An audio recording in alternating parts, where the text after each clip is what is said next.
Peters Garcia, will you take the roll? Yes. Mayor Robert Oxmacher, Present. Mayor Pro Tem Luke Wagner, Councilmember Jeremy Holt, Councilmember Bill Jenkins, Here. Councilmember Lisa Lake. Here. All right, we have 3 of 5 council members present. Mayor Pro Tem Wagner's absence as well as Councilmember Holt's absence was expected this evening. They both had other commitments, so we will proceed with 3 today. Council, are there any requests to amend the agenda this evening? All right. Well, then we will move on to item 3A, which is a proclamation. And if I could, I'd like to invite Chief Bergston to join us up here. Chief Bergston is the Poudre Fire Chief. Sir, we appreciate you joining us this evening. And Councilmember Lake, go ahead.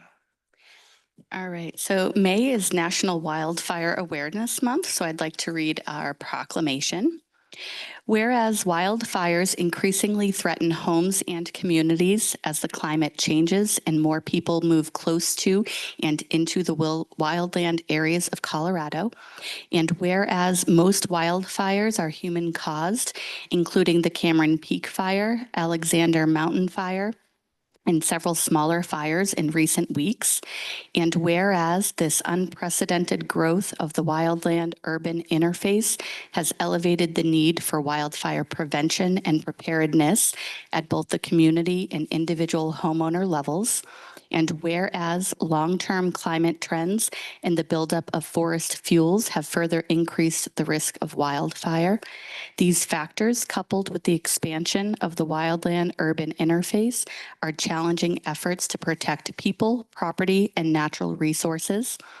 And whereas wildfires are a natural part of an ecosystem that reduces hazardous fuels, improves habitats, promotes growth of some species, and returns nutrients to the soil. Therefore, coordinated education concerning how, where, and why wildfire burns, as well as collaborative efforts to increase survivability of homes and property is paramount. And whereas the local, state, and federal wildfire agencies of Colorado, in partnership with fire prevention, land management, and wildfire adaptation organizations in the state, are working together to increase awareness of wildfires so we can all live wildfire ready. And whereas simple yard maintenance, fire-resistant materials, and covering openings such as vents with mesh screens can greatly improve the probability of property surviving wildfire. Now, therefore, we, the Timnath Town Council, proclaim May as National Wildfire Awareness, dated this 13th day of May, 2025. All right. Thank you, Councilmember Lake. Thank you, Chief, for being here. If it'd be all right, can we take a picture?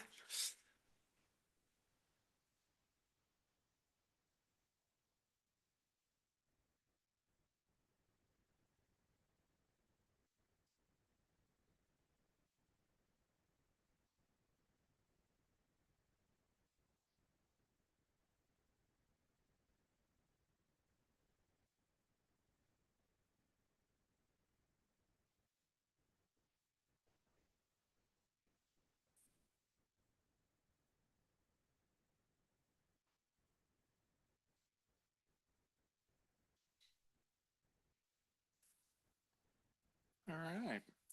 Well, we will now move on to public comment.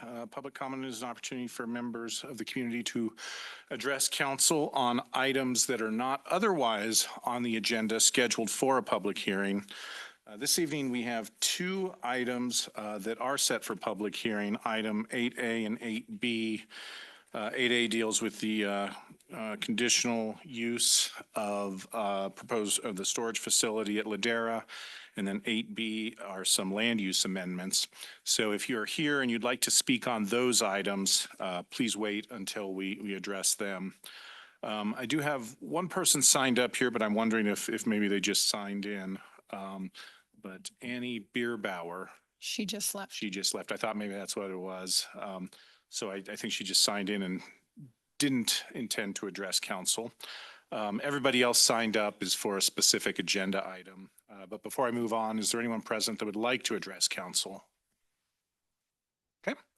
Then we will move on now to our consent agenda, which consists this evening of two items. Item 5A, approval of the April 22nd Town Council meetings, and 5B, Resolution Number 36, Series 2025, resolution appointing Town of Timnath Prost Committee members. And let me ask Tom, there you are. Are any of those folks present? Okay. Very good. Since it's on consent agenda, I'm fine if no one's present. If they were here, I was going to pull it so that we could acknowledge them specifically. Council, any requests to pull either of those items from the consent agenda? Okay. Then is there a motion to approve the consent agenda as read? So moved. Second. All right. Is there any discussion on the consent agenda? Nope. No. All those in favor of approving the consent agenda as read, please signify by saying aye. Aye. Anyone opposed? Nay. All right. And just for the record, on the Prost Committee, we are excited to reappoint Jason Facada, and then welcome new members, Robert Collette, and youth members Delaney Harrington and Lauren Henderson. So thank you all for signing up for that, and thank you to the Prost Committee for making those recommendations. We'll now move on to mayor and council reports. Councilman Jenkins, anything to share?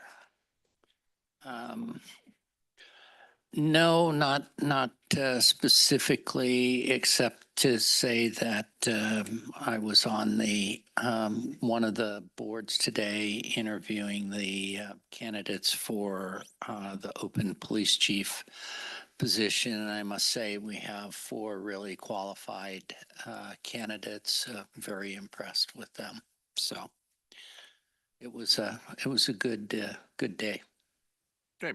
Thank you for being a part of that process. I'm also participating in those interviews today and concur with your assessment. Councilmember Lake.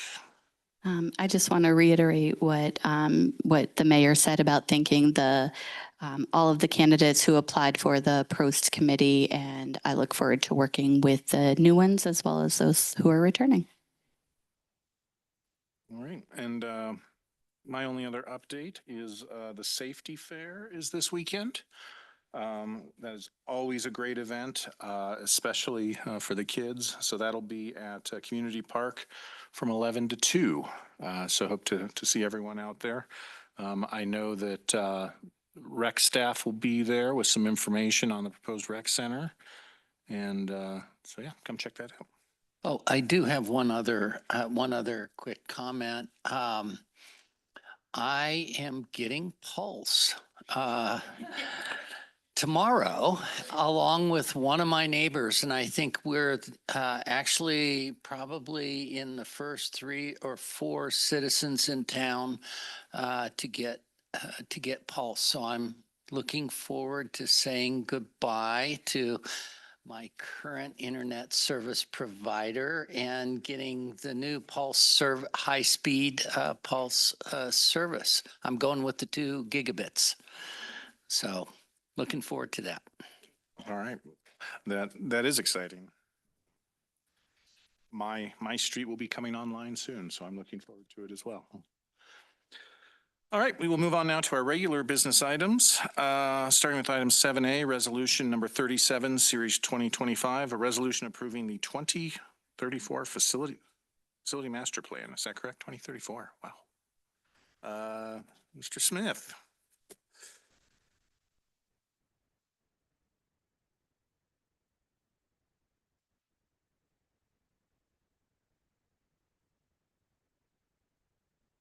Geez, sorry.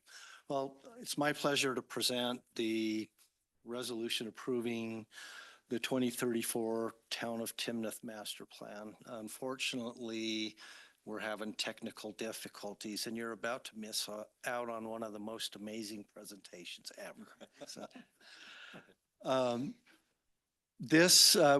We retained the services of Gensler and Associates in 2024 to complete the facility master plan. That draft plan was presented to town council in August of 2024. As part of that discussion, we talked about sort of dragging our feet and delaying the final adoption pending the outcome of the rec center feasibility study. So the rec center feasibility study has progressed well enough so we know kind of our direction with that project. And so we're ready to adopt the facility master plan. I will also point out that as part of this project, we did facility condition assessments for each one. That information wasn't in your packet, but obviously with new facilities, they all graded out quite well. But that's sort of the starting point for building an asset management plan for our facilities. So with that, I'm going to turn it over to Lindsay Salazar and wish her the best.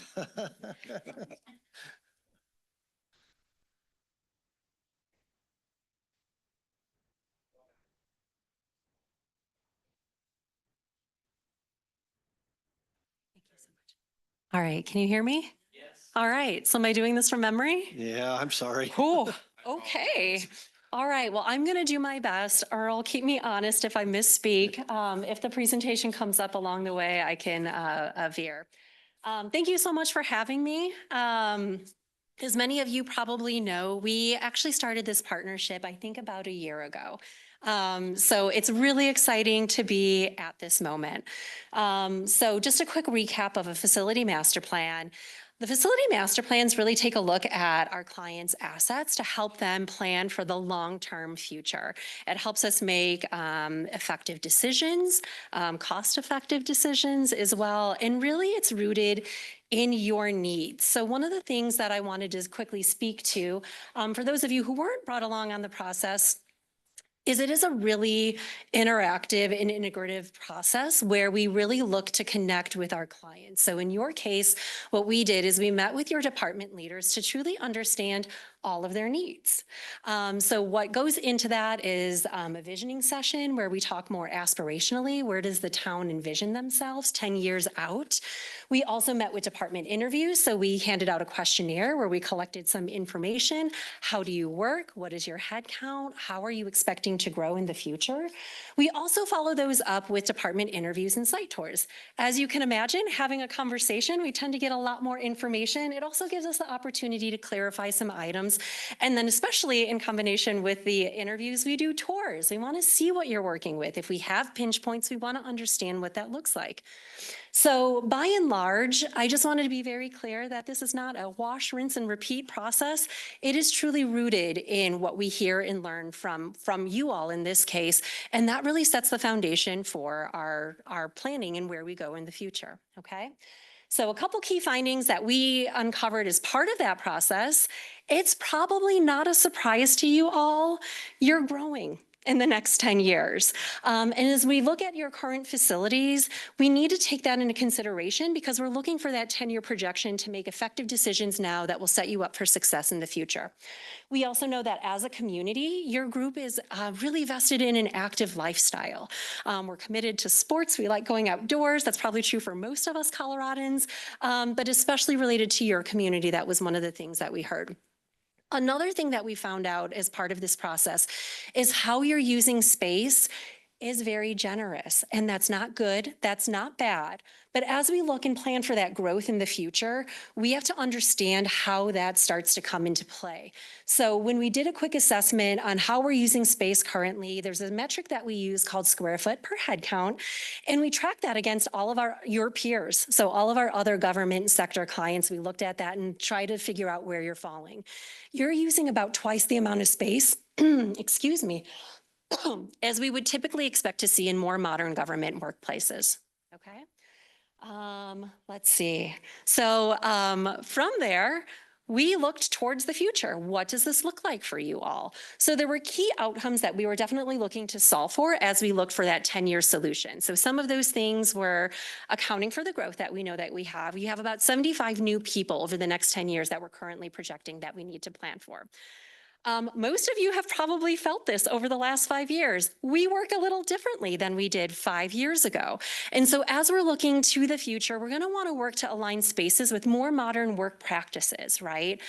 So bringing people together, not only in person, but also virtually or in a hybrid capacity. We are also looking to resolve how we're using space. So again, being more effective with our space, what that translates to is you don't need more buildings. We can make better use of the space that we have. And then in particular situations where we may need to expand in the future, we will look to do that. But we want to start with what we have, the assets we have, and invest in that before we start looking to alternative solutions. All right. So the final plan really, and I'm going to blank on the particular department, so maybe Earl, you can help me. At the town hall building, we have 4 groups who are currently situated here. Can you remind me of those 4 groups, Earl, if you have it? If not, that's okay. So we have administration, community development, finance. What's it? Clerk's office, sorry. I included her with Okay. All right. administration. So. Didn't know this would be so interactive. Thank Yeah. you so much, Earl. So what we're looking to do is at the police building currently, we know the police are there.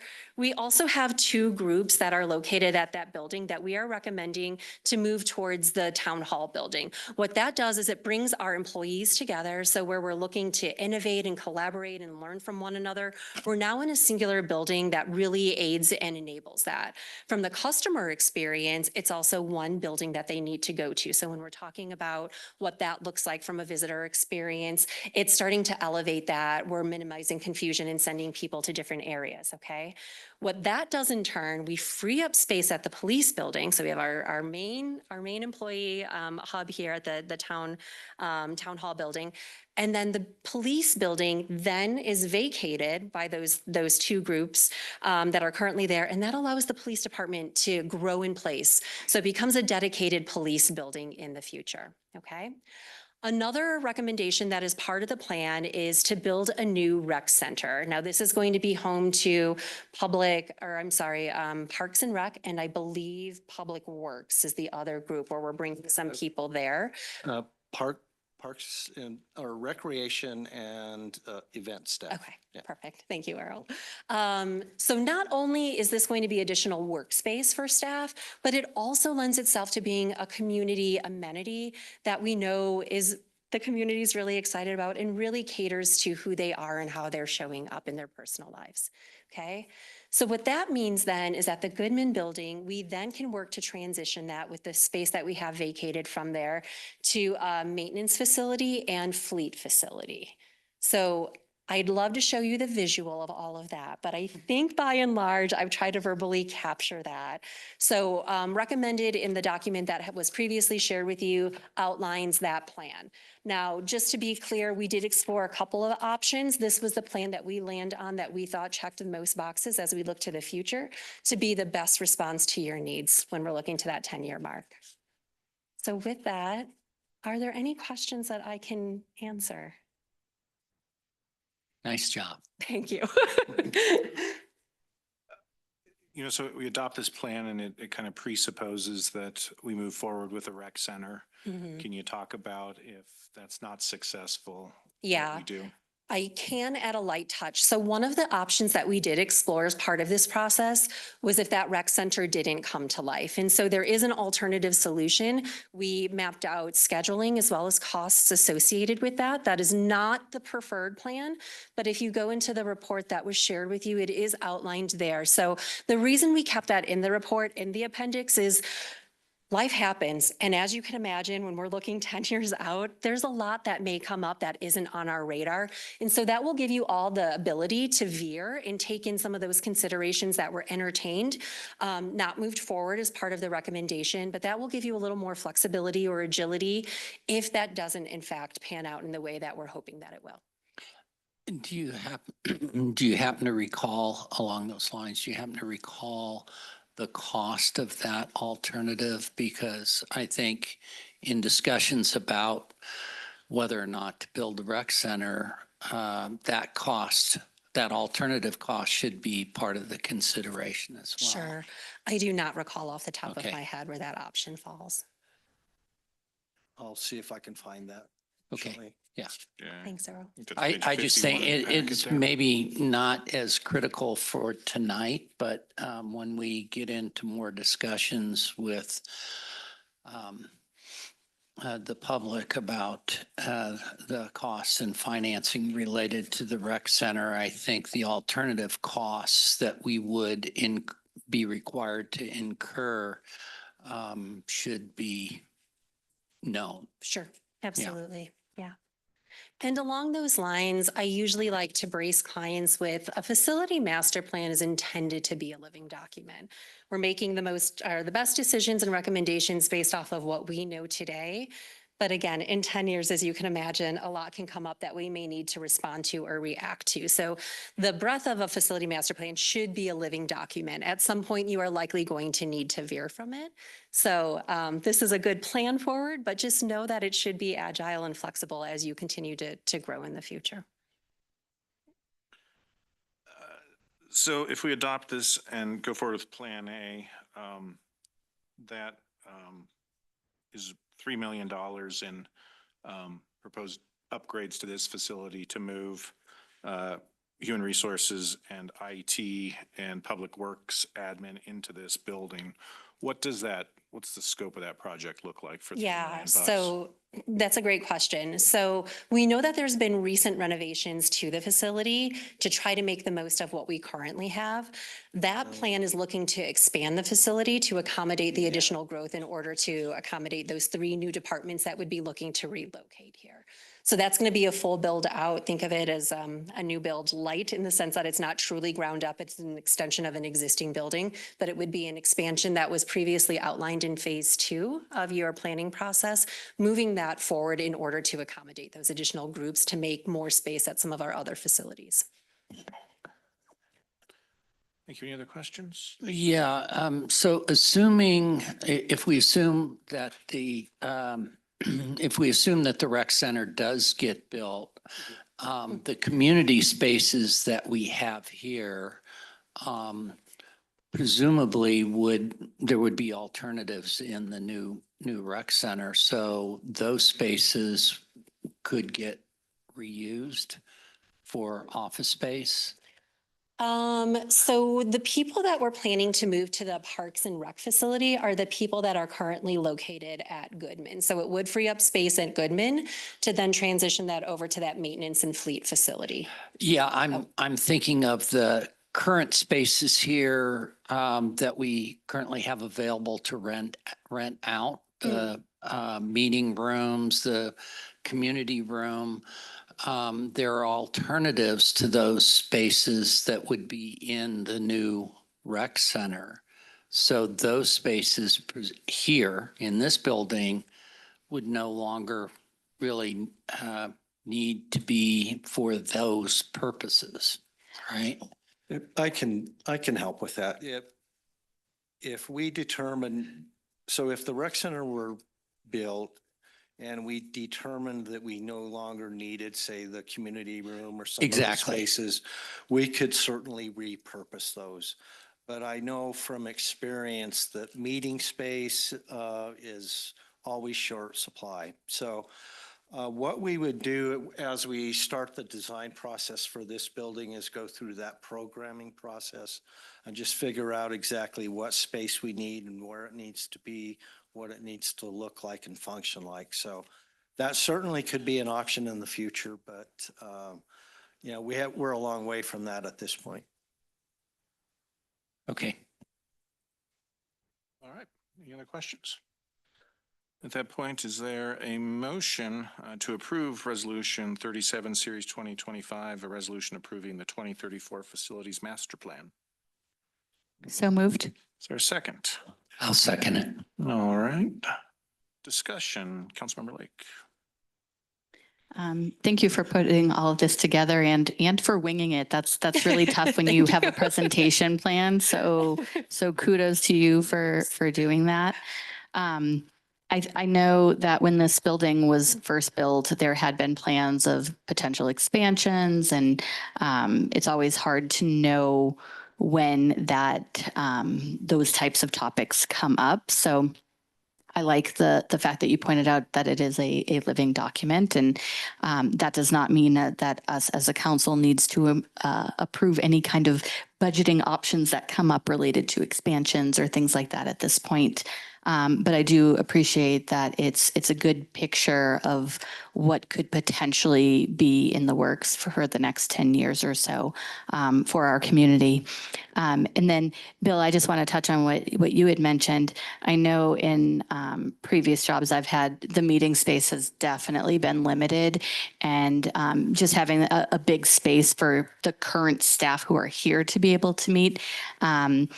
I would love to be able to use it for office space as well, but I feel like the meeting space may need to end up staying in that sense. But so yeah, thank you. Of course. Councilmember Jenkins. No, I'm good. All right. I also appreciate the work that went into this. Thank you for your flexibility in incorporating the rec center feasibility Of course. into this. I also appreciate kind of the hopeful scenario, which is that we move forward on a rec center, but also the backup plan if for some reason that doesn't come through. The dollars and cents makes sense. There's a slight bit of frustration in my brain when I look at there are some departments that we moved from this building to the police department, and now we're going to move them back. But I understand that circumstances change, and that we have grown a lot in the last 2 years in terms of transitioning from contract staff to town staff, and so the plan makes sense, and I will support it. Any other comments? Very well. All those in favor of approving the resolution approving the 2034 facility master plan signify by saying aye. Aye. Anyone opposed, nay. It carries unanimously 3-0. We will now move on to our items that have public hearings. We will begin with item 8A, which is Resolution 38, Series 2025, a resolution approving the conditional use permit for Ladera. Just as a matter of orienting people, we will have a presentation from staff. If the applicant wishes to make a presentation, they can. And then after those two presentations, we will receive public comment. And then after public comment is council questions, and then we'll proceed as normal. So with that, Mr. Kemper, take us away. Thank you, Mayor and council members. As you mentioned, this is a resolution for the consideration of a conditional use approval for a self-storage facility located at the northeast intersection of Weitzel Street and Sweatsville Zoo Road in the Ladera subdivision. The applicant is Vantana Capital and the owner is Connell LLC. The subject property is Lot 1, Block 2 of the Ladera subdivision's second filing, also referred to as 4882 Weitzel Street. This parcel is located to the east of Weitzel Street and less than a quarter mile south of Harmony Road. The property is bound by an unincorporated Larimer County parcel to the north, a vacant commercially zoned parcel within the Ladera subdivision to the south, a vacant tract to the east, also within the Ladera subdivision, and the existing Costco retailer to the west. The undeveloped site is zoned regionally commercial, where the use of self-storage facility is designated as a conditional use. So in accordance with Table 2.1, our hearing process and notice requirements, a conditional use review requires public hearing with both Planning Commission for their recommendation and with you at Town Council for approval. This item was presented to Planning Commission at the May 6th meeting for their consideration. The site was properly noticed, which requires public notice as a physical posting on the property. Letters were sent to the property owners within 500 feet of this site, and the hearing notice was published in the Coloradan. And I realize that council, you have a should have a firm understanding of the town's use regulations. However, I'd like to provide a brief overview of the establishments of those uses within our code. Specifically within table 4.1, which determines the permitted uses within each zoning district. So those that are represented by the symbol P refer to those that are allowable uses in the underlying zone district, provided that they demonstrate compliance with all the development and technical standards of the town. Those represented with a PC refer to those permitted uses with conditions that are established by the code. Those proposals must demonstrate full compliance similarly to those that are permitted. However, they must also meet the predetermined conditions as outlined by the code. Then finally, we have the conditional uses, which are identified in C in this table. Those refer to uses which are determined to have a unique or specific characteristic that could create greater than expected or anticipated impacts on the surrounding area. This results in a discretionary approval process with you as council, requiring additional application and further review in addition to the site plan review. So the uses are permitted in the underlying zone district, however, just subject to the specific conditions outlined either by staff, recommendations by planning commission, and then ultimately you as the town council. These can address concerns with the proposed site layout, such as traffic. Some of those items could be hours of operation or access into the site, or screening to adjacent properties. That could be noise, light, sound, or other, just as examples. Other conditions could be ones that are specific to the use itself, maybe not necessarily the site plan or layout. So as you see on the screen here, self-storage facilities is a conditional use within the regional commercial zone district. And then I can just briefly highlight the conditional use review criteria for your consideration. It must meet these 5 criteria. That the conditional use complies with the regulations of the zoning district unless accompanied by variance approval or separate action. That it conforms to the character of the area which the same zone district is located and have no more adverse effects on health, safety, and welfare of the surrounding properties. Adequate utilities shall be provided. And the proposed conditional use will not substantially impair the appropriate use of development of the adjacent property. And lastly, no significant traffic issues will be created. Again, the property is zoned regional commercial, which aligns with the comprehensive plan land use designation of employment regional commercial. As you can see from this graphic, that does match the surrounding property areas adjacent to this site.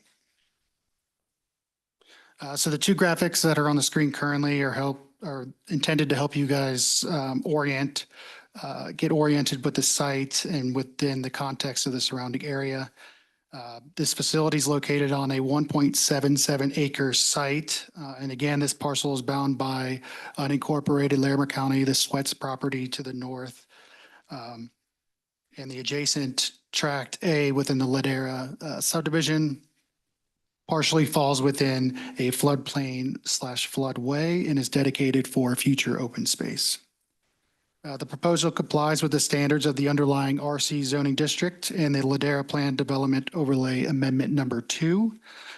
While we are only discussing the use, it's important that I highlight some of the key points of the development to aid in understanding the context of the plan associated with this approval. So the proposal includes a 3-story, 101,000 square foot self-storage facility that features a flat roof design, meeting the height requirements of the RC zone district, which is 40 feet. Access will be provided through one access drive to the south off Sweatsville Zoo Road, and one exit and emergency access will be provided at Weitzel Street along the western boundary of the site. The site will be landscaped with a tree lawn wrapping the south and west sides of the building and a landscape buffer along the north and east side of the building. In addition, the Ladera PD overlay called for a 10-foot landscape buffer along the northern property consisting of one large deciduous 3 medium evergreen trees and 1 small ornamental tree for every 75 feet of that buffer yard. This provides additional screening to the adjacent unincorporated and undeveloped county parcel. And then lastly, the proposed facility is intended to operate daily. This would be Sunday through Saturday from 6 a.m. to 9 p.m. It is intended to be staffed with 1 to 2 employees per shift, with 1 or 2 shifts scheduled each day. A trash disposal is proposed to be limited to a secured interior enclosure accessible only to management, and tenant use would strictly be prohibited under the lease agreement that is proposed. Staff has reviewed the conditional use application and recommends that the approval of the condition be conditioned to limit the use on the lot to indoor storage only. Given that the property's location and its proximity to the commercial land uses in the Ladera subdivision in the regional commercial area and designated open space, staff finds that outdoor storage would not be appropriate for this site. So within our code, we are permitting within that. So we're just putting that in there to ensure that it is only for interior self-storage. Additionally, staff has recommended the condition to restrict the use of the facilities to storage functions only, including associated leasing and management offices. This condition is, again, to clarify that no other uses, including business operations or activities, occur within individual units would not be permitted. So lastly, through our review, staff found that the application found it to be in compliance with the conditional use criteria, section 2988. And again, it was presented to Planning Commission at the May 6th meeting where they recommended approval of the conditional use permit with the recommended conditions in your packet by a unanimous vote. With that, I'll turn it over to the applicant if they have anything they'd like to add.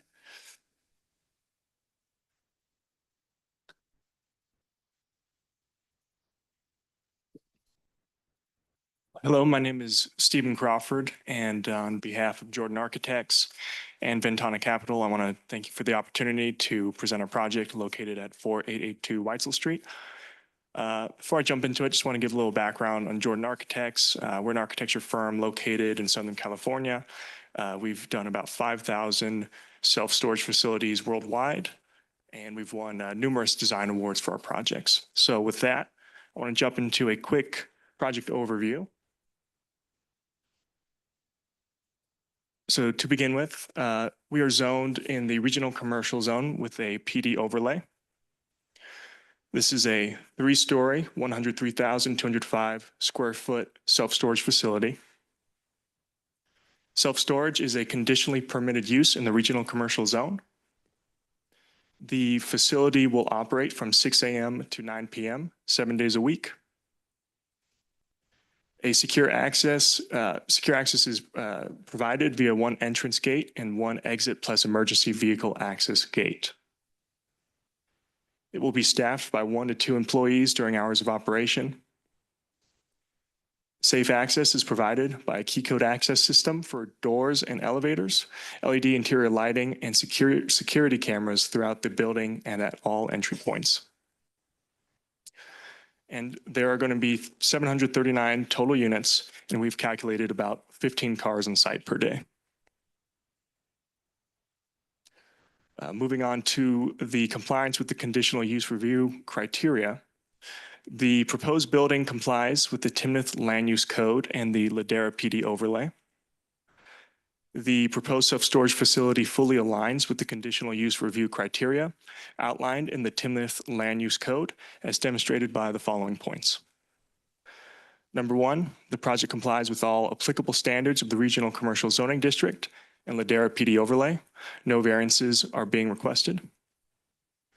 The building meets all height and setback standards and features high-end materials and architectural articulation. Enhanced perimeter landscaping and a clean, low-impact use help the project integrate with its surroundings and align with the character of the regional commercial zone. The project will be fully served by public water, sewer, and electric systems, and utility providers have confirmed adequate capacity and uninterrupted service. Self-storage is a low-impact, quiet use with no outdoor activity. There will be no impact or disruptions to neighboring properties. And finally, self-storage generates minimal vehicle trips and traffic. And moving on to the self-storage specific CUP conditions. The proposed self-storage facility fully aligns with the self-storage conditional use standards outlined in the Timnath Land Use Code, as demonstrated by the following. Units are restricted to storage use only. No other occupancy or business activity is permitted. Only the leasing office will be used for operational needs.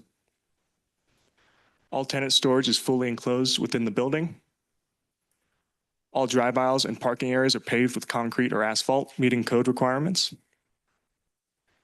And there are no parking areas proposed for the storage of boats, recreational vehicles, or similar vehicles. And here we have a rendering from Sweatsville Zoo Road. As you can see, we have a lot of glazing. Now, all the glazing that we're using is actually spandrel glass, meaning they're faux windows. So the only area where we have transparent windows is the small little office area in the front. So the rest is all spandrel, which means you won't be able to see the interior of the units, you won't see the hallways, and you won't have any interior lighting spilling out from inside the building. And here's a view from the roundabout. As you can see, we're using a lot of high-end materials, and we've added a lot of articulation in there to really make it pop from Weitzel Street. And with that, I'm going to pass it back to you and see if there's any questions I can answer. Thank you. Thank you, Mr. Crawford. We appreciate that. Before we jump into questions, we'll pause to see if there's any public comment on this. No one has signed up for agenda item 8A, but I'll ask now if there's anyone out there that would like to address council on this. All right, I see no one, so we'll move on to questions. Councilmember Jenkins. Well, first comment, I think the design is really nice. The treatment, the articulation, it's very handsome building, and yeah. So from that perspective, it's quite nice. I do have some questions with regard to operations. So you said it's going to the business plan is to operate 7 days a week. Yes. From 6 a.m. to 9 a.m. And there'll be 1 or 2 tenants on site during the operational hours. I presume that your clients that have leased or rented storage space would only be able to access their space during business hours while an attendant is on premise. Is that correct? That's correct. Yes. But to staff that, that's their business plan, but it's not part of a conditional use, which tells me that there is the possibility that they could change their business hours if they so choose, and could potentially give a tenant access during business hours when an attendant isn't on site. Is that correct? Yes, so we did not condition or propose a condition for the hours of operation on site based on the proposal that the applicant provided. You are correct, though, that those hours could actually change if they were not a part of a condition of approval. So we felt comfortable with what was proposed, but yes, that is subject to change. Yeah, and I'm very comfortable with the hours as proposed and the fact that you're only allowing access when there's somebody on site to actually look at the cameras that you have in the hallways. What would concern me is if the hours changed radically, if it became a 24-hour access facility without somebody on site, I would be concerned about safety issues and maybe other inappropriate activities going on in the facility. As it's currently proposed, I think it's It's a great plan, fits with the community, and I don't see any safety issues, but I'd be concerned if things changed in business operations. No, I completely understand it. And those hours are pretty standard in this industry, and the practice of always having someone there and only being able to access the building while an employee is there is pretty standard. But I completely understand that. So if that's a condition that needs to be made, we could do that. I don't know if the other council members have a similar concern, but it's just an issue that's concerns me a little bit. Sure. Yeah, on that, Chad, does either the regional commercial zoning or the PD overlay speak to hours of operation? They do not. Okay, so our other Ladera businesses, they're managing their own hours. We're not regulating when the Costco gas station can be open or anything like that? No, unless it was a use that was permitted with conditions. Some of those uses do have limited hours of operations. I don't recall any within Ladera specifically recently that have come through. But if they, other than that, yeah, I believe that they would not have those limitations in those hours. And like on Harmony, the Maverick gas station, I think we have a conditional use there with a Correct. like midnight or something. Yes, anytime. there was a condition on there for limited hours of operation within that one. Yep. Okay.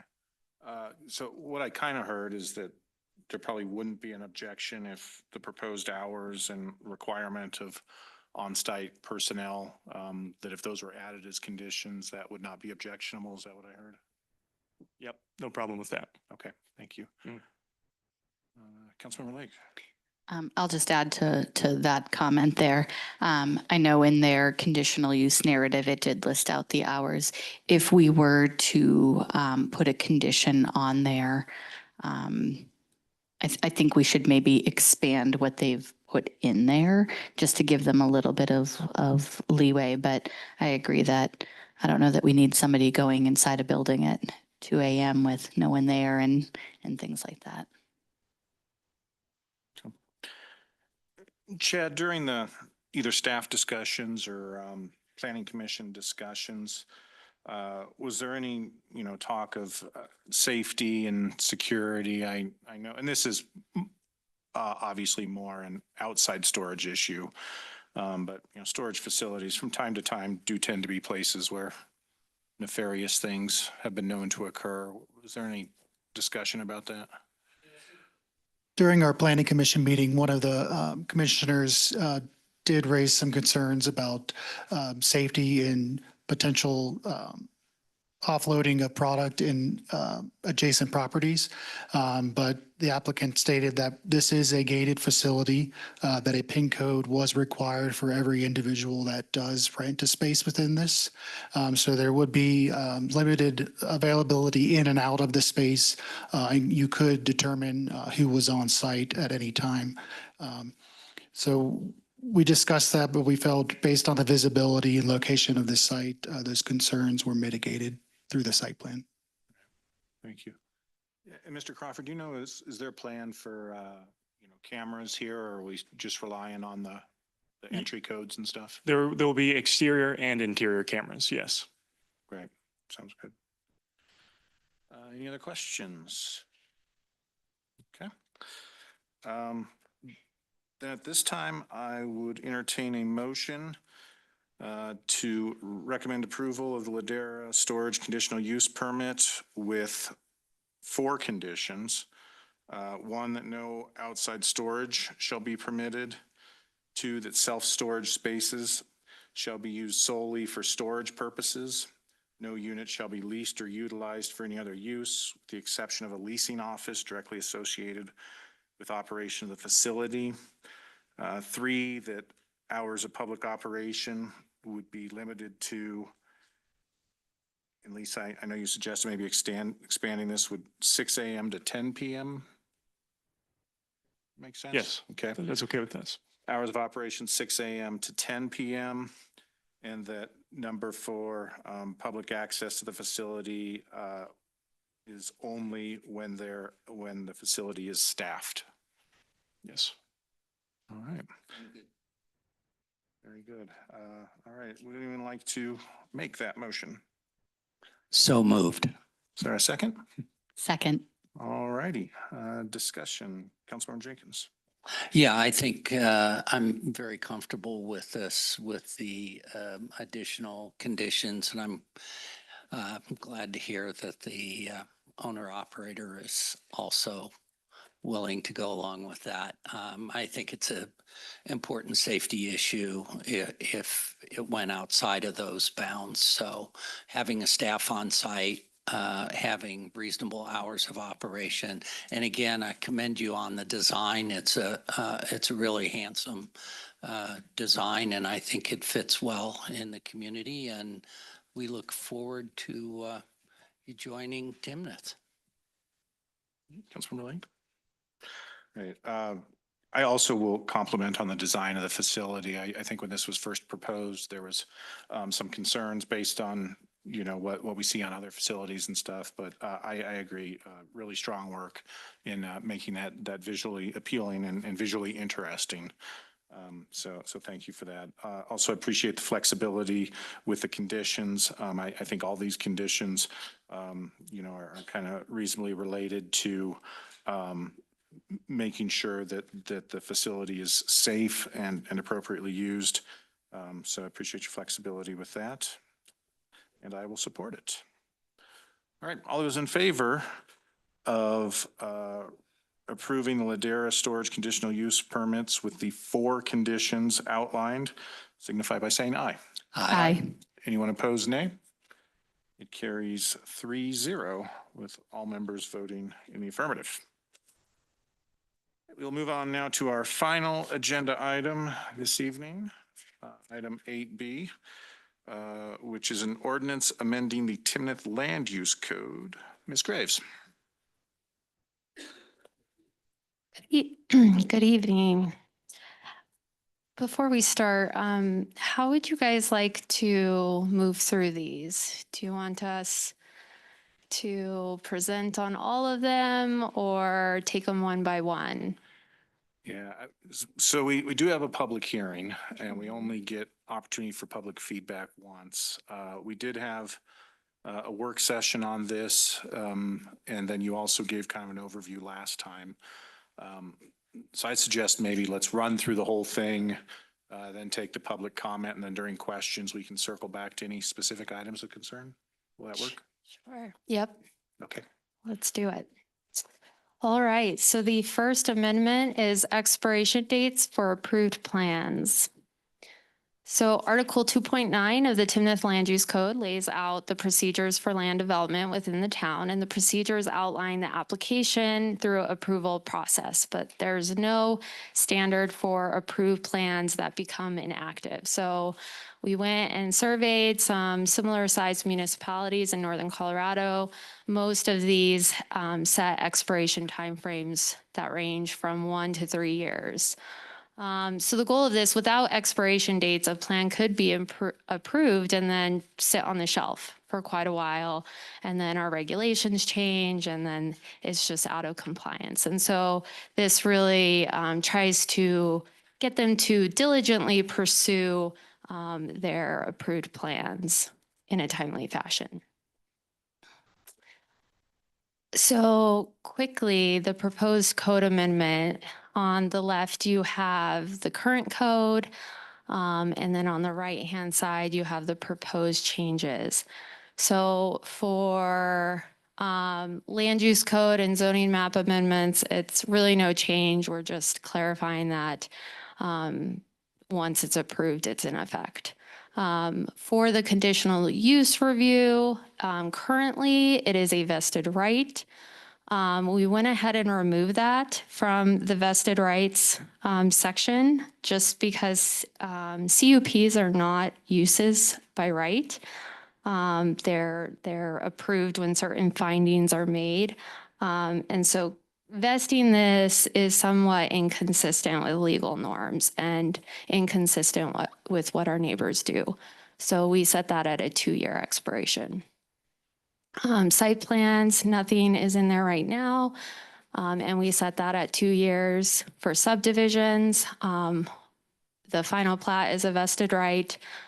So our proposed changes are to include the minor sub as a vested right, have the sketch plan expire after 2 years, preliminary plat after 2 years, and then the final plat, keep that as a vested right.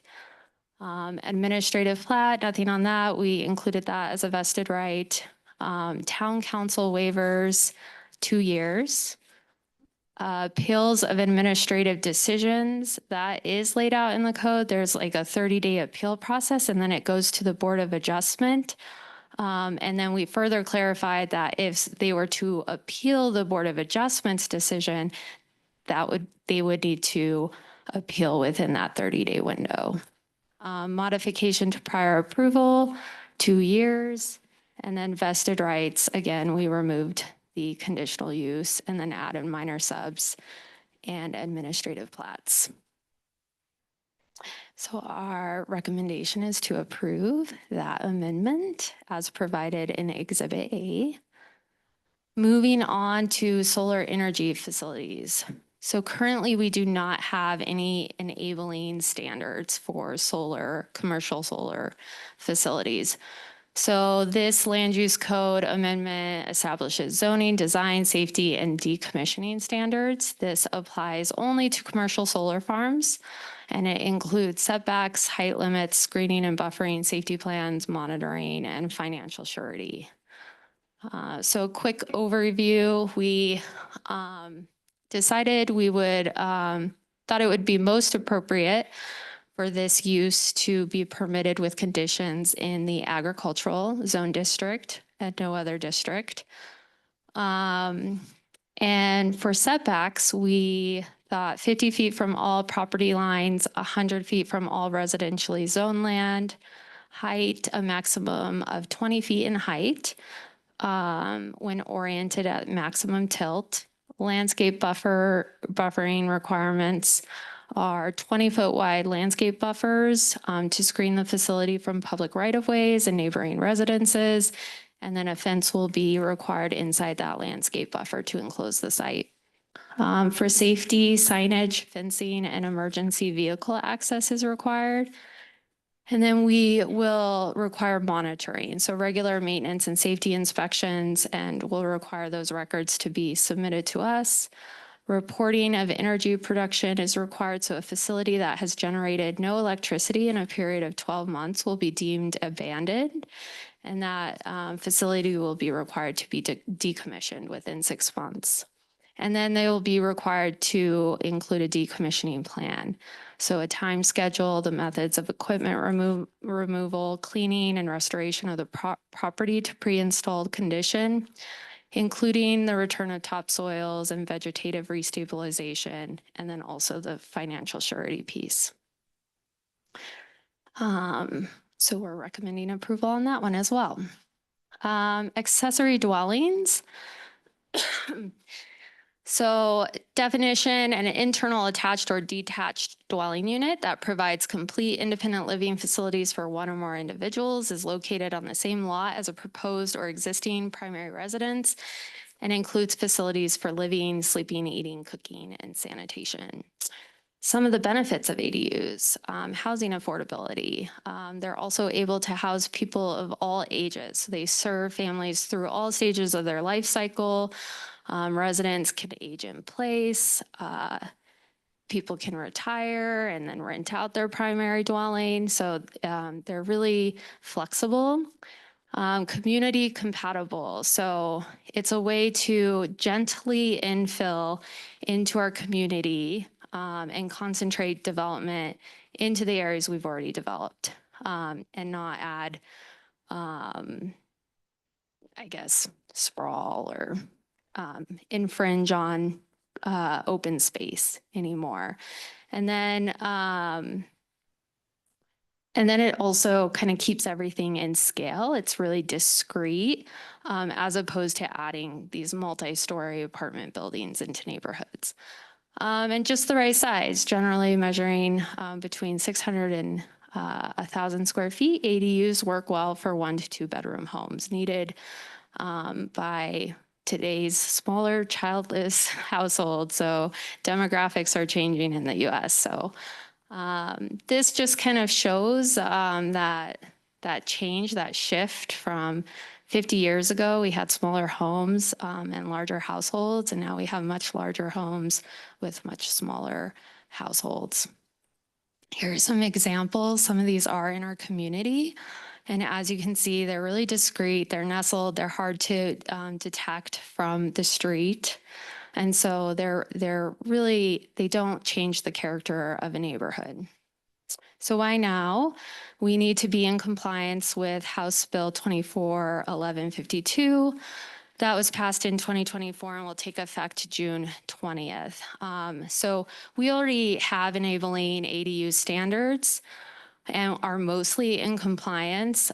So we just had to make a few tweaks to our current standards. And so here you can see where we tweaked the zoning districts. Currently, it says they're permitted in the CMU district. We went ahead and removed that since single-family detached dwellings are not permitted in CMU. And then we allowed them in the business district where single-family detached dwellings are allowed. So those were the only changes to the zoning. And then we thought it would be wise to allow for some scalability for larger lots. So currently we allow 850, and that really just no matter what your lot size is. So we kind of scaled it to where you'd be allowed 850 square feet in floor area for lots 10,000 square feet or less, or 1,000 square feet in floor area for lots over 10,000 square feet. And so this, there's, in terms of cost of building these, there's really not a difference between 400 and 1,000 when you take into consideration the foundation and utility hookups and construction costs. And so this just allows for more types of families to perhaps live in these. The other proposed change is to parking. So the law prohibits requiring that a new parking space be constructed for each ADU. So we removed that from our parking table. And then the owner occupancy. So the law prohibits requiring that a single family detached dwelling on a lot be owner occupied. So we removed that standard. So taken together, we already have these enabling standards in code, and I believe we have 5 legally constructed ADUs in town. So we don't feel like passing these, there will be a proliferation of ADUs. They still have to meet the standards governing the setbacks, the height, the size. And so those will really restrict the number of lots that are ADU eligible. And so we recommend approval of that as well. Outdoor lighting.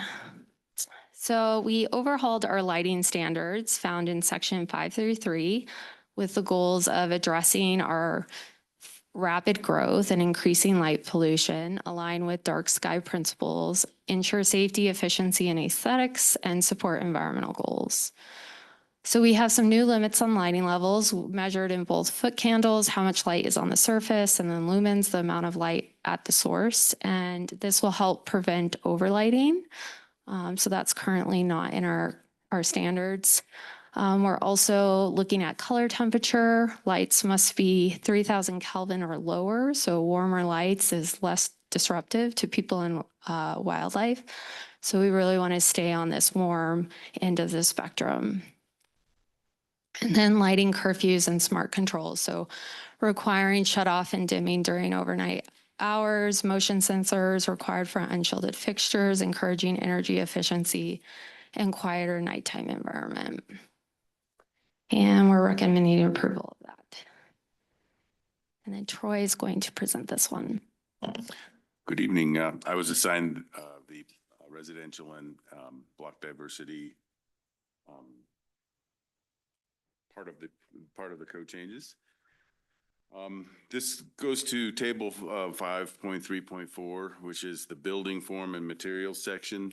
And within that, there's 4 subsections of code, 2 of which we're leaving as is, and 2 of which we're proposing some updates.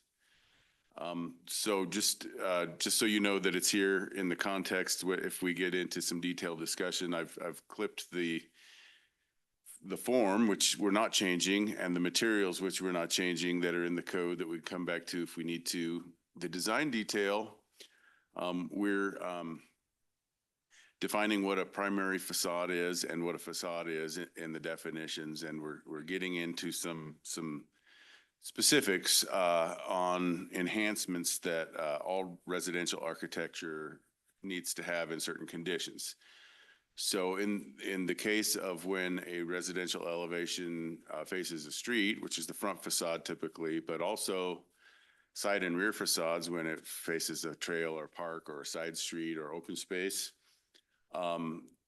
Currently there's not a lot to regulate the not enhanced scenario that you're seeing here.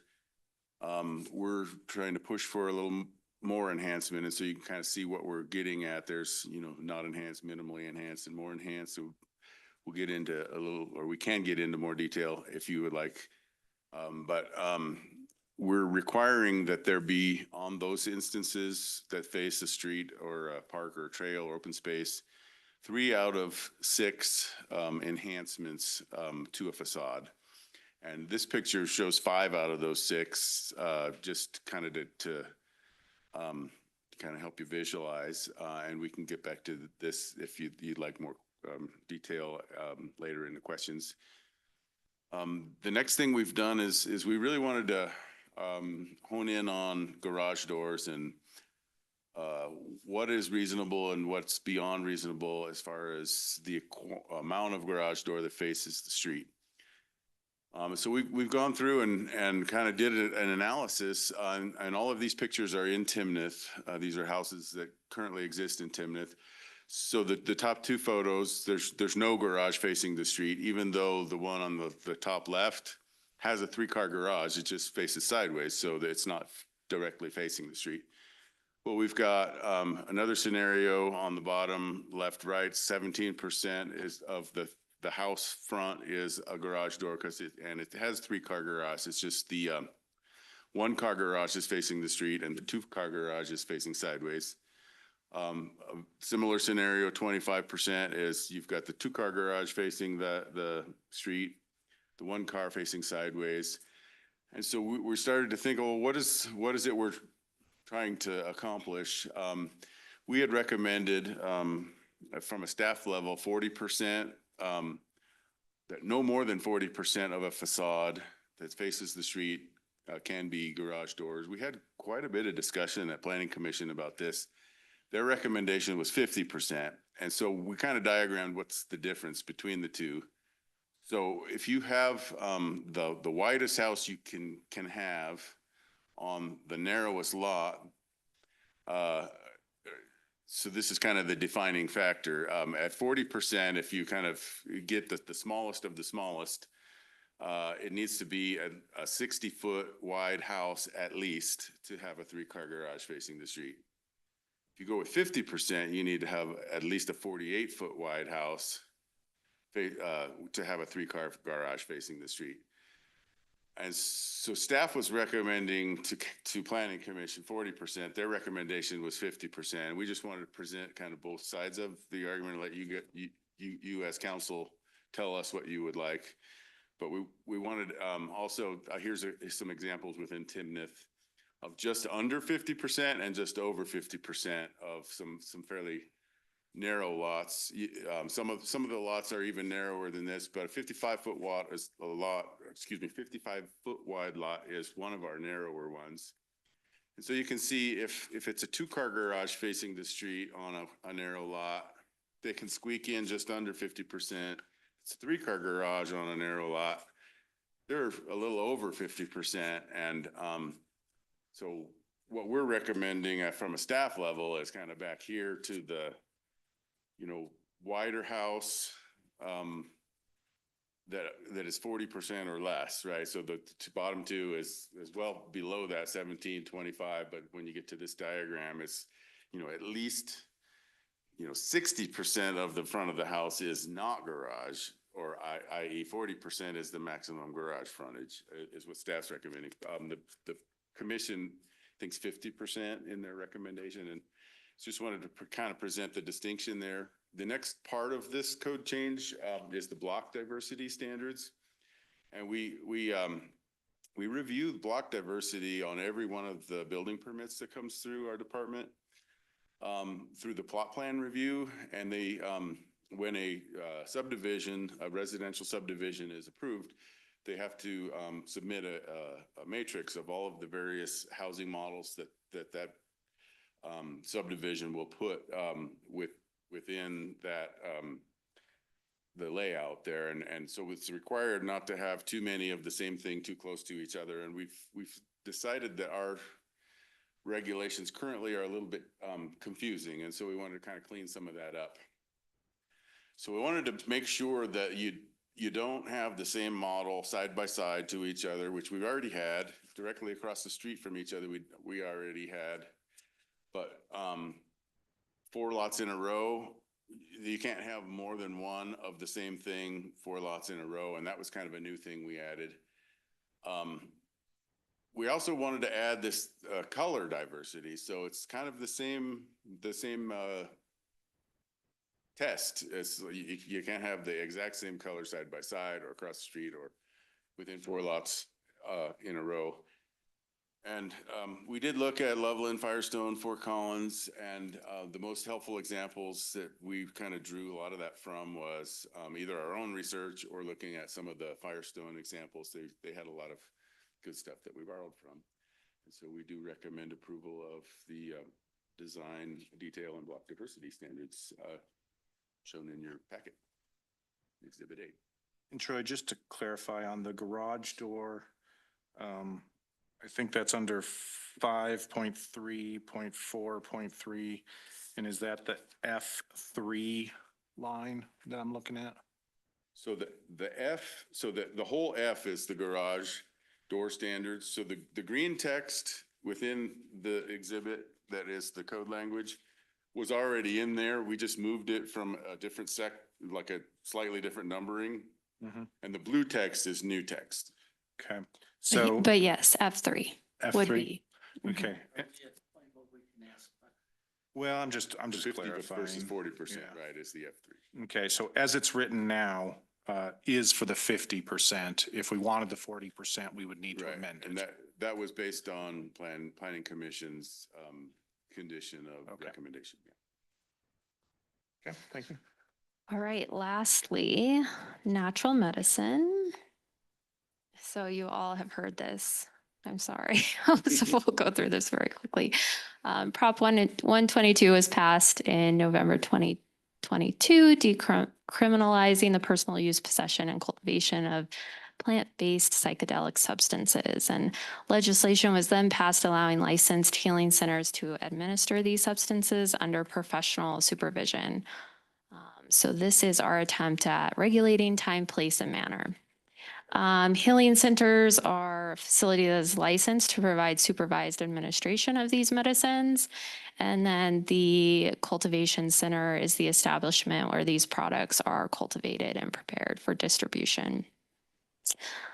So the first thing we look at were the setbacks and what setbacks we could employ. So those include schools and childcare facilities. So 1,000-foot setback is what we've been seeing across the state.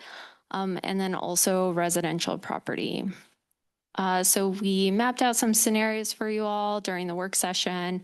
And we landed on 5, which includes that 1,000-foot setback from schools and childcare facilities, 1,000-foot setback from residential property lines, and then permitted only in the regional commercial zone for healing centers. And then for cultivation centers, we landed on the 1,000-foot setback from setback from schools and childcare facilities, 1,000 foot from residential property lines, and permitted in the industrial zone only. So when we took this to Planning Commission, how the language read was from residential property lots. And so that included, they asked if it included Larimer County property. And as it was written, it didn't distinguish. So it did include Larimer County property. So we went ahead and mapped it because we had only mapped it from residential lots within the town. And when we mapped it with including the county, we came to 0.02% available for cultivation centers. And that made our town attorney a little uncomfortable. That kind of pushes the line of prohibition. And so then we kind of clarified and said within town limits for that residential property setback. And so that kind of gets us to that 1.5% for that cultivation scenario. And then I think there's some time restrictions. We did look at hours of operation in the land use code amendment. And so we are recommending approval of that one as well in Exhibit A. And that concludes all of the amendments for this bunch. Very good. Thank you both for running us through that. Next, we will take any public comment on any of these proposed land use code changes. I have one person signed up, so I'll invite John Garvey to speak. And sir, if you'll give us your name and address, and you have 3 minutes. I'm John Garvey. I'm at 5034 Leopold Lane, and I'm the chairman of Dark Sky, Colorado. I don't think I need 5 minutes, but could I have 5 minutes? I know it's the very end, and Yeah. You have 3 minutes, but I will be, if you're interesting. all right, I'll try to be interesting. Thanks. One of the things people in Ridgeway, Paonia, Jackson Lake State Park, and Berthoud appreciate about their dark sky ordinance is that it preserves the rural character of those communities. So we're on the cusp of passing a mostly excellent update to our lighting ordinance, and I'm very grateful to the town staff, Planning Commission, and council for the thought and the work that they've put into it. I'm just not clear on the rationale behind some of the exemptions, and I'm concerned that some of them introduce ambiguity and some of them I just think are going to have unintended knock-on effects.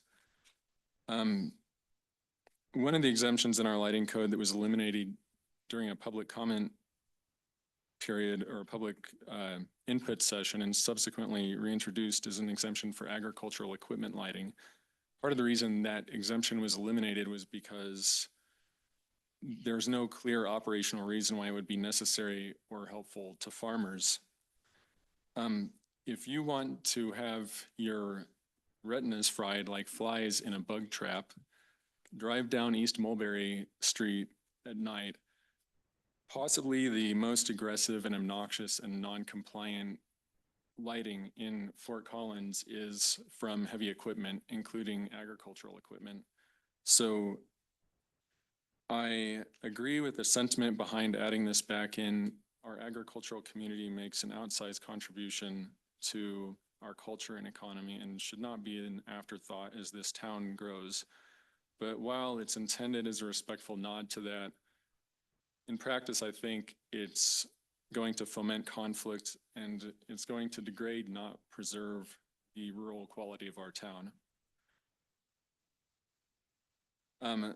Also, most of the lighting products that are really a problem here weren't even commercially available or affordable 15 years ago. And nothing degrades the quality of the nighttime environment or the rural character of a town like light pollution. And the fact also remains that whoever you are, your property rights end at your property line. finally, some of the same things could be said for some of the other exemptions. I addressed this in writing and I won't go through them all here, except I'm concerned about the exemption for public right-of-way lighting. In my reading, it's not specific. It just appears to exempt the town from all requirements of the lighting ordinance, including shielding, light spectrum, and intensity for all streetlights. So it's easy to see how that could more or less negate everything else in the lighting ordinance update. Anyway, I also want to invite anyone in our agricultural community or in our local law enforcement who has concerns about this. I'd be happy to talk to them about it. I'm always interested in other people's perspectives. But all that said, I respectfully request that you revisit some of the exemptions, consider eliminating them, or if not eliminating them, then at least creating, like, phrasing them so that they're more specific and clear and less sweeping. Thank you. Okay, thank you, Mr. Garvey. We appreciate that. That's all I have signed up, but I will ask, is there anyone present that didn't sign up that would like to speak on any of these proposed amendments? See no one, so we will now go to questions from council. And council, I suggest so we can keep track of this, maybe we just march through each section in turn, beginning with the expiration dates. Any questions there? All righty. Moving on to number 2, solar facilities. Any questions there? Yes. So with regard to solar facilities and the decommissioning, I think that's great that we have decommissioning standards in place. If a solar facility goes belly up, what happens to the property? My concern is if it's not an orderly process, let's say it's a financial collapse, and you end up with essentially an abandoned property, there wouldn't be any opportunity except through a bankruptcy court or something like that to take care of the property. And I'm guessing that would be last on the list. Is there any thought to putting a bond requirement associated with decommissioning, which is common for other kinds of things like mining facilities, et cetera? So, and I don't think it would be, a bond would be that abusive. Yeah, so we did include the posting of financial surety and the amount determined by the Public Works Director, Justin. And so that should be provided through a manner that's acceptable to the town. For the Awesome. decommissioning. Awesome. That's great. So it can be scaled depending on the size of the property and et cetera. Perfect. Okay, that was my only question on the solar. I have a question on the height. I think that it was a 20-foot height limit. This is an area I know very little about. Is that a typical size or I'm guessing that's why we chose that. Is that correct? Yeah, that's pretty typical Okay, in thank what we you. were seeing. Mhm.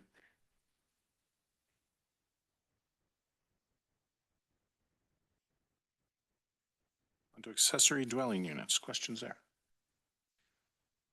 I do have a question, and it deals with the table change in zoning B, making it a permitted with conditions use.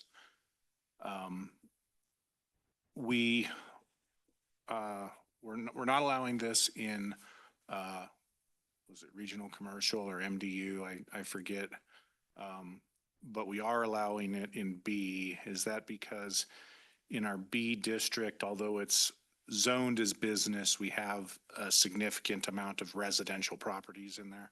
Yeah, because it allows for single family detached, we had to allow it there. Okay. And so the belief is that in accordance with HB 241152, we don't have a choice there, right? Okay. And is this what the discussion was in Planning Commission as it relates to Old Town, or is that a separate? No, so staff proposed perhaps when looking at Old Town downtown, I think two things stand out to us. The footprint is pretty small for the commercial core. So we're pretty limited and landlocked. And then just the land use mix is suboptimal. So there's quite a bit more single family residential detached than there is commercial and mixed use. So to have a vibrant downtown, you want people there, but you also want a nice business mix. And so the thought was, well, if we allow more per one lot or more on lots other than single family detached, you can kind of get more dwelling units in that area where you need it. So that was the thought. And Planning Commission just asked if we did specific targeted outreach to residents in Old Town. And because we hadn't, they thought it would be appropriate to pull those standards. So make sure I fully understand. Can you point me to, was this just the change in the table, or is this also outlined somewhere else? It is just not even, that language is not even here. Okay. So we just pulled it completely. If you all feel like we should revisit it, we can do that targeted outreach and bring it back, but. Okay. So in terms of Old Town right now, they're in the B district primarily, and they can have an accessory dwelling unit. They just can't have extra. Multiple. Okay. Okay. I think that sounds reasonable. Thank you. Anything else on the ADUs? Okay. Outdoor lighting.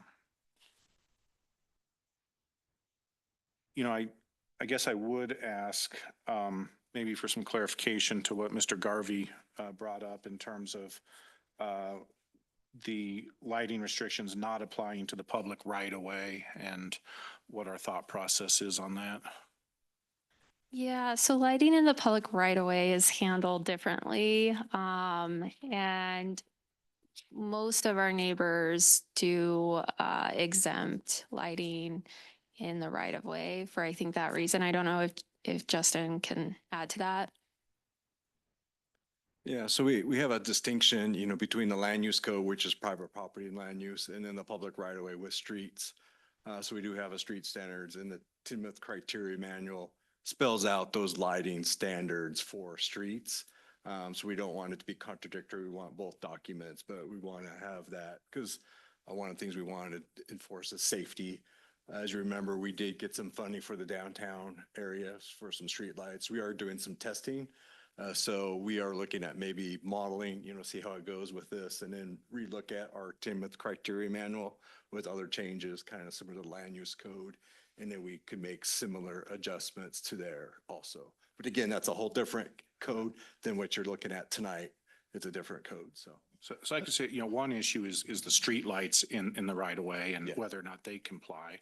I suppose, wouldn't the other issue be literally the vehicles and the headlights traveling through that, and whether or not we're somehow regulating them? No, I don't think so. Yeah, you ask a good question. So, what the other exemptions is like if you look in here, it's like for fire ambulances and stuff like that, safety exemptions.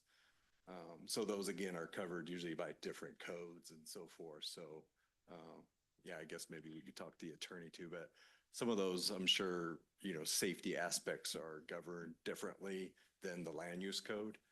There's certain requirements like for traffic signs, traffic signals. What you have is a manual of uniform traffic control devices that controls those. Because again, safety is an important aspect of that. So that's why you have still some kind of distinction on the lighting standards. Would it make sense to reference in the land use, in this lighting change land use code, the fact that the right of way is guided by a different set of codes? And it's not really an exemption. It's actually, it's governed by a different set of codes, and just say this and reference the other set of codes rather than call it an exemption, because it's really not. Yeah, I would defer to either planning or also the legal on that aspect. I totally see your point there. I do have a related question, not to the right of way, but having had personal experience with one of the examples that Mr. Garvey mentioned, I had a neighbor that decided to put a very bright light in their and it is a single family home that had an apartment downstairs. Probably wasn't a legal second unit, but it was rented out, and they put a very bright light out there and left it on all night. And it shined right into our bedroom, which all night long, yeah, which required us to put dark shades on our window. So I'm wondering, with regard to the reference to neighbors' lights and LED exemptions for party lights in the backyard, et cetera, if there are and I know his concern is dark sky, migrating birds, just the ambiance of a nice dark sky. But what happens if you have neighbors with exempted lights in the backyard that are essentially a nuisance, and you talk to your neighbor and they go, sorry, I'm going to keep my lights? So that turns into a fun code compliance issue where we would go out and see if there's light trespass. Scott has been So you involved could in- get to it through light trespass, through a light trespass issue. Mhm, Okay. yeah. One more thing I've just been on the receiving end of the exact example historically, and it was quite annoying, and there wasn't anything I could really do about it.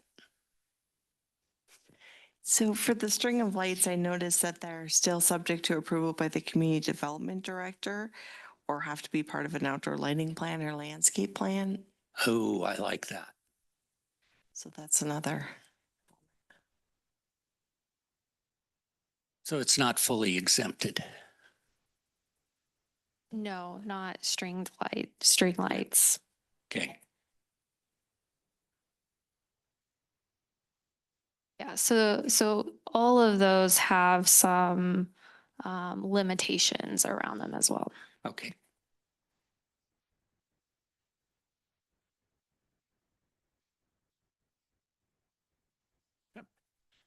Any other questions on the lights? Nope. All right, then we are on to Solar, is it? number 5, which is design, detail, and block diversity. Yeah. Go ahead, Lisa. I have a question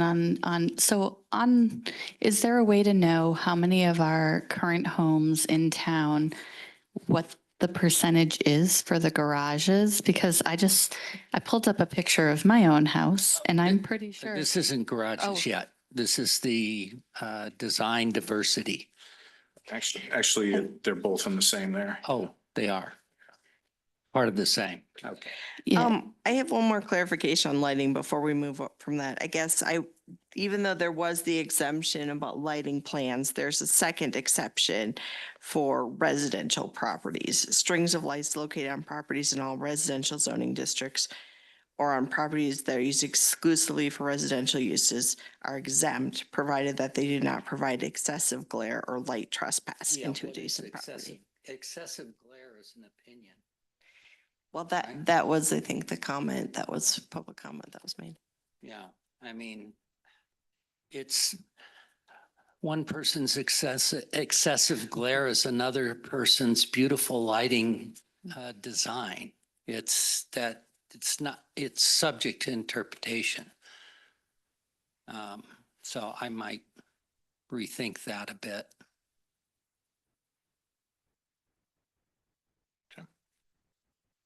Lisa, you were saying? Yeah, so is there any way to know out of the current homes that are already in town, what percentage the garage actually does take up on a lot of the homes?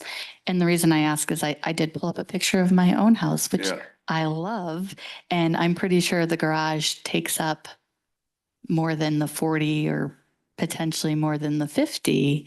And I would love for somebody else to have the same floor plan as my home because I love it. So And that was a lot of the reason that the planning commission kind of gave us a little pushback on 40% as well, because they were thinking of their own houses and saying, well, I think my house looks great.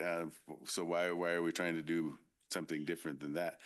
But to get to that, I mean, each of those slides, it basically, I had to do a lot of measurements and use the calculator on each lot to figure it out.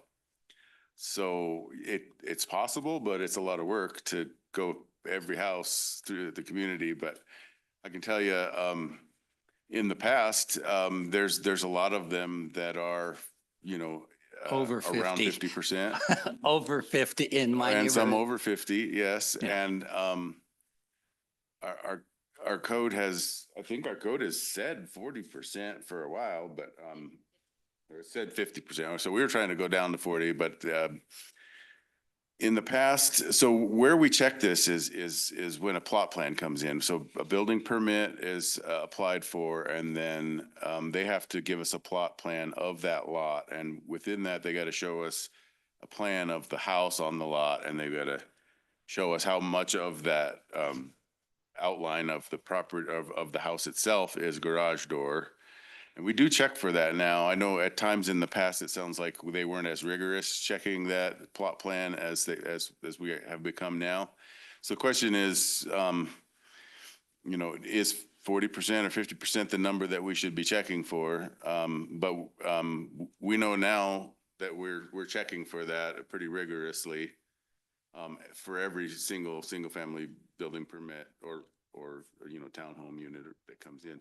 so right now you're checking for the 50% then? The 50%, right. Oh. So this code change would change what we're checking for down to 40% if you went with 40%. Okay. If you stayed with 50%, then that part would change, yeah. Okay, thank And you. the intent is just to lessen the dominance of that garage space and to, punctuate the entry features and the other features that aren't the garage bay door.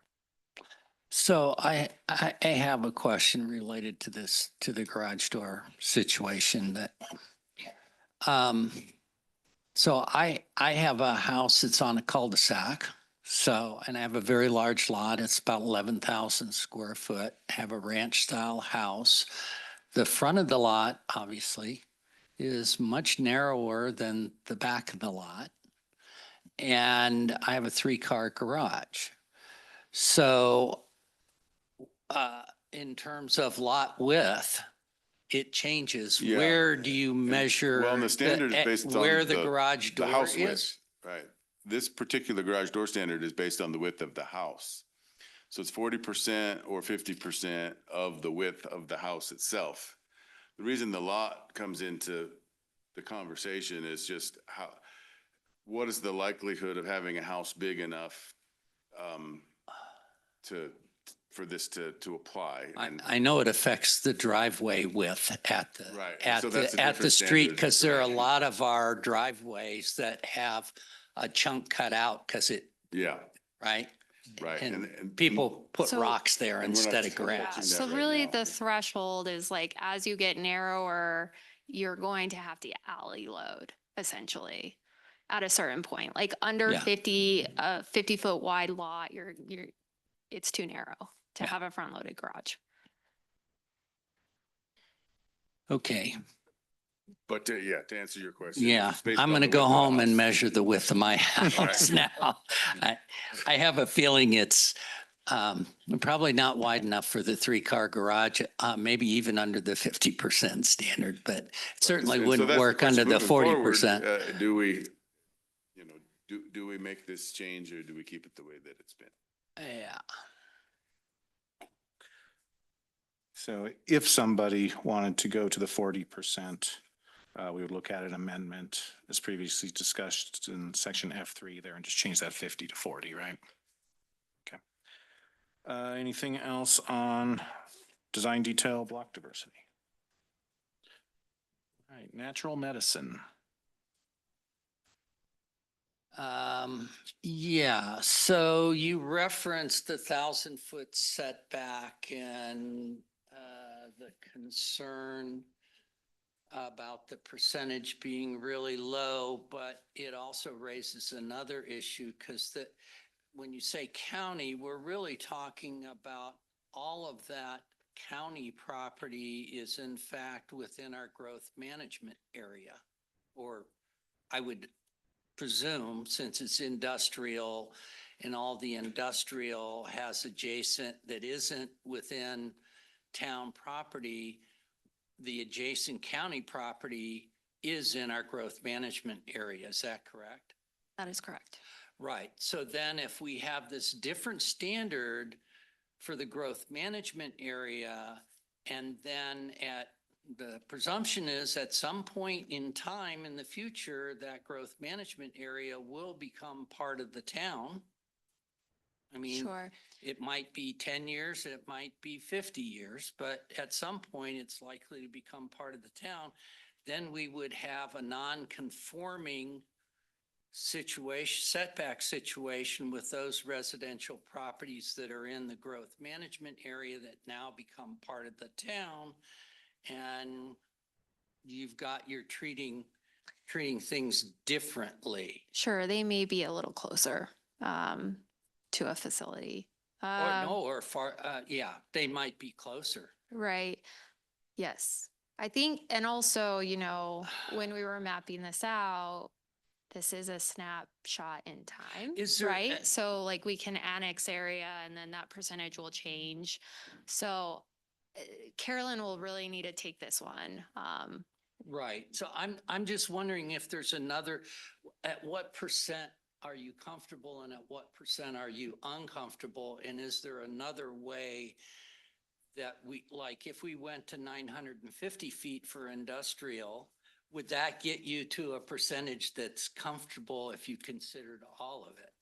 We did not map every option, but I do know that they map 500-foot setback. So I can have them speak to the 500-foot setback. So basically we are not allowed to prohibit natural medicine businesses. Right. And I think that this isn't a problem. We can do the 1,000-foot setback for the distribution center, the healing centers. Yes. Without a problem. So we're only talking about the Industrial. And I think we were comfortable with 500. I'll let staff speak to that. 500 is 0.64%, 0.64%. So I thought you said anything under 2 was, yeah. Yeah, I mean, we don't have a court case on this, natural medicine. Generally, I know in the past, and there are other similar situations where generally courts have upheld as long as there's, a reasonable amount. I believe a couple of percent, but I'd have to double check exactly what percent. Yeah, but to your point, you were comfortable with 1.5% if we didn't apply this to the GMA areas. And I would just feel better if we had a single standard that applied to residents, whether they're in the town limits or within the GMA with regard to setbacks, and maybe it's 750 feet rather than 1,000, and that would probably get us above your 1.5%. I don't think so. I think they just said that we're at 0.5% or 0.6% for 500-foot setback. So it's probably more like a 200-foot setback. Could you put We haven't. Yeah, no, if you put your percentage thing up there.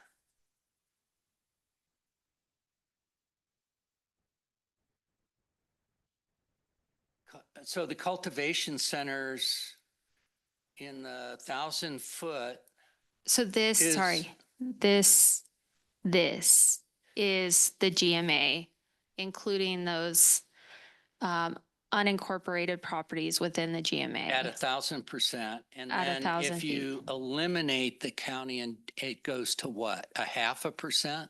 No, 1.57. This is just the town. And at 500 feet, it went to what? For GMA, so for unincorporated and incorporated, 0.64. Got it.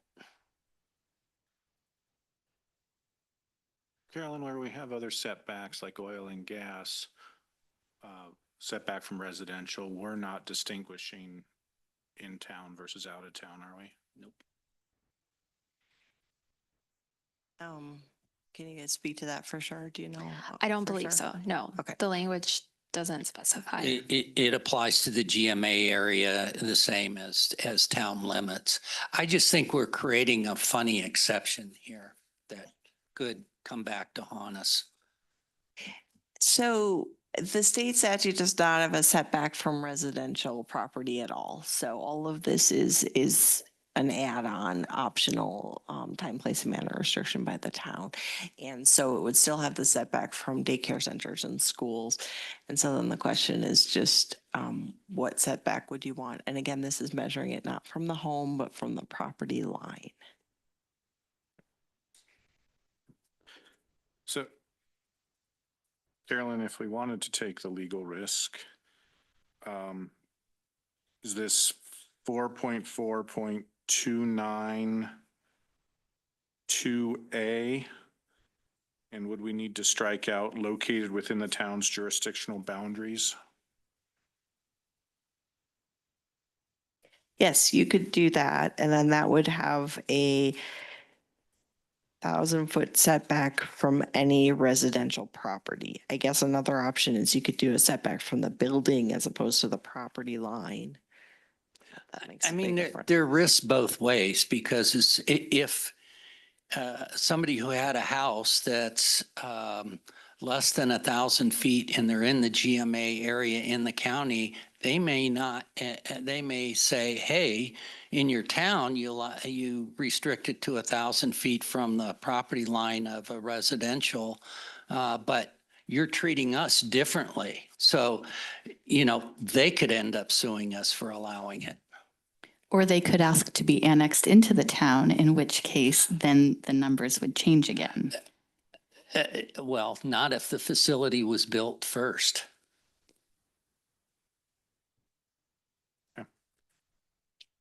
Any other questions? Okay. I just want to take the quick temperature as we prepare to deal with these. I kind of noted maybe two things that we might talk about. One is the 40 versus 50% on the garage door. I guess I'd ask, are people interested in discussing that specifically? I'm fine with the 50%. I'm also fine with the 50, but it could be that Bill and I both have homes that probably would not have been built if it were down But to that 40 is or the built in that way. existing standard, and maybe we weren't as careful in looking at that standard. Your communities may also have been under planned unit development overlays that That's right. With exceptions. I modified forgot about and that. contained exceptions. We'd have to look on a case-by-case basis, but that might have been what happened as well. Yeah. It's not a hill to die on for me, but I do think it is the better design to not have the garage door be the prominent feature. And so this is one that I do agree with staff that 40% would be the better way to go. But if there's not interest in that, I could live with 50. Me too. Okay. And then the other one is how to handle the 1,000-foot setback on the cultivation facilities. I think that I don't think it's a high probability problem. That is, I think it's unlikely Timnath will, we have such small areas of industrial zoning, the likelihood of a cultivation facility coming to Timnath seems pretty low probability to me. I would feel better to treat our potential future Timnath residents the same as we treat our current ones and strike the language in there that makes it town boundary only. And I'm with you exactly on that, Bill, that we actually do hear from these, not within town, but within the A lot. GMA boundary folks that were there. And I think what we've heard from them is they probably would prefer not to have these facilities within 1,000 feet. Yeah, I think, we should treat them like we would treat our Timnath neighbors. Do we know if the county has looked at this and if they have set certain standards? Just out of That's a good curiosity? question. I'll ask Commissioner Stevens. I'll see her at the next NFR MPO, so I'll make a note to ask about that because they may end up coming up with similar standards. I was going to say if they're does Carolyn know? I don't know for sure, but they're not a home rule town, so they probably have less discretion in being able to put some of those additional setbacks in place, but I do not know for sure. Is there there are no state standards? There's no state setback from residential property, but there are state setbacks. There are state backs, they're just from schools and from daycare centers. Yeah, let me ask Commissioner Stevens and we'll find out. Well, as we make this motion, are people supportive of a friendly amendment that would strike the clause located within the town's jurisdictional boundaries? Yes. And do we want to have a discussion on the 40 versus 50 or just leave it at the 50 as written? I lean towards the 50. I actually find that the location of the garages being closer to the street to me is a more prominent feature than if it's actually level with the house. I suppose I could have gone with a 2-car garage, but they actually offered the possibility of a 4-car garage, which I don't think would have worked on the lot. But there would be no opportunity in a cul-de-sac for a rear loaded garage. We're stuck with the front. So I don't know. I get the aesthetic point, but I like my 3-car garage. Agreed. Sorry. I'm going to stay with the 50%. All right. Very well. With that, then is there a motion to approve the land use code amendments as proposed with the one friendly amendment striking out the clause located within the town's jurisdictional boundaries from 4.4 to 9 to A? So moved. I'll second. All right. Discussion, Councilmember Lake? Thanks for putting all of this together. I know that's a lot of information. And I guess an important thing for us to think about too is that this can be changed in the future. If something changes with the builders or the things that are going up, we can always revisit it at a later date if there are changes that need to be made. But just the fact that there were so many new things that weren't in here that are now in there, I think just goes to show the progress that's being made. Jenkins. Yeah, I also would like to thank staff for their hard work on this. I know a lot of effort went into these changes, a lot of thought. So really appreciate that. Thank you. I am supportive of the amendments. This has been through work sessions, it's been through public information sessions, it's been through planning commission. And in each stage, I think the amendments have been improved. Certainly a lot of thought has gone into this, so I appreciate all of that and I am supportive. So with that, all those in favor of approving the land use codes amendments as suggested with the one friendly amendment regarding striking the clause about being in the town, signify by saying aye. Aye. Anyone opposed, nay? Right. We have changed the land use code amendment. I believe we have come to the end of our program tonight. So unless there's objection, we will stand adjourned.